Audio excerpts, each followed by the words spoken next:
When I was buying my new iMac, I noticed that if I had an Apple Card, I'd be able to get 0% APR for 12 months on my purchase. So I applied, got accepted, and bought it in just about 30 seconds. And I thought the Apple Card would have been just like every other credit card I own. But I was wrong. If you're thinking about getting the Apple Card, here are some things to know first so you can make the best decision for you.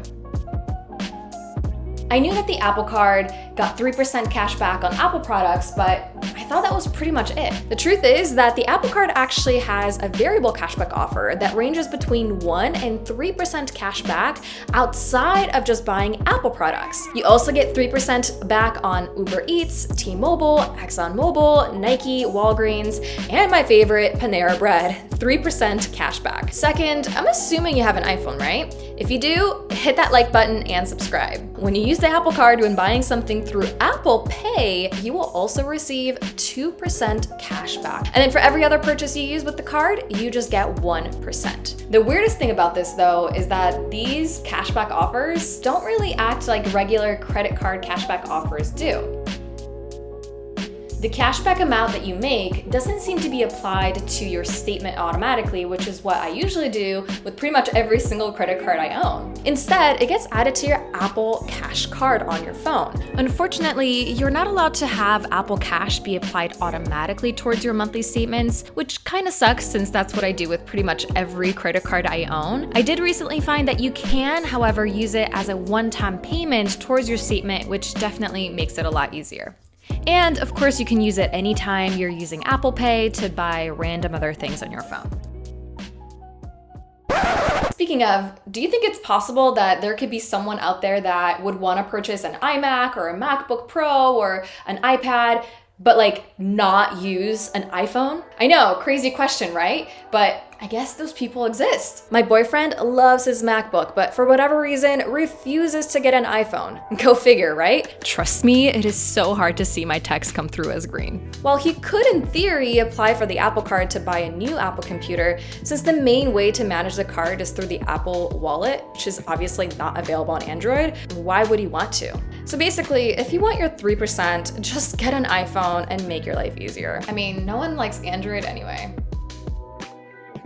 At first glance, based on all the emails I got from Apple, it looked like you could only manage the card and pay your balance through your phone, your wallet app. When I looked through the app though, it seemed like there was no way to set up any kind of auto pay transfers through the phone, which obviously is not good. Thankfully, there is an online portal you can use to get all of this information. They just don't seem to share it with you very easily, which is kind of weird.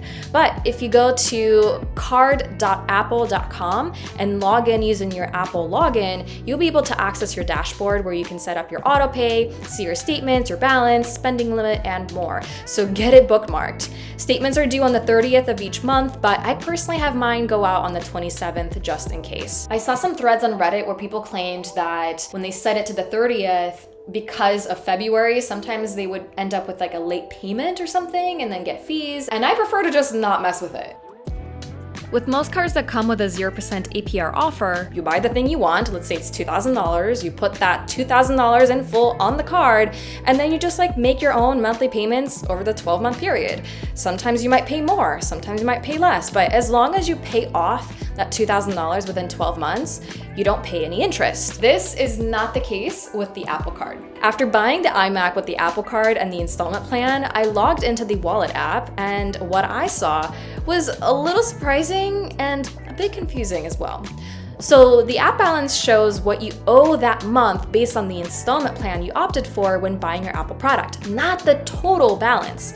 So at first glance, it looks like great, I have a $5,000 card limit, but I only put $500 on the card. Nope! When you click on the monthly balance, you will see what your available credit is, so make sure not to put anything else on the card that would exceed the total amount available.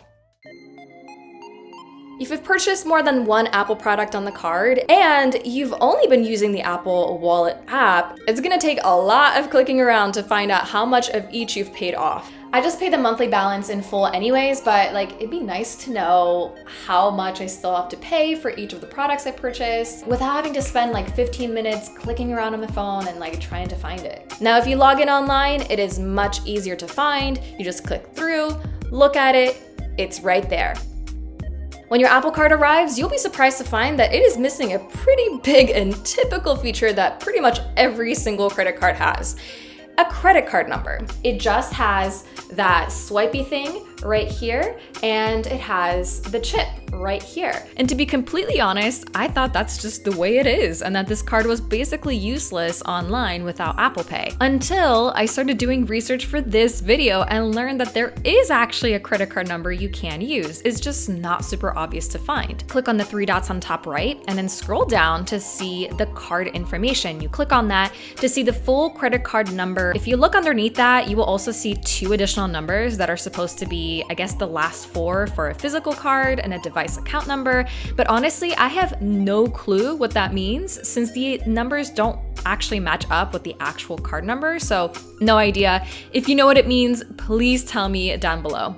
So if you're ready to get your Apple Card and want to see how to activate it, click on this video right here to see my unboxing and activation.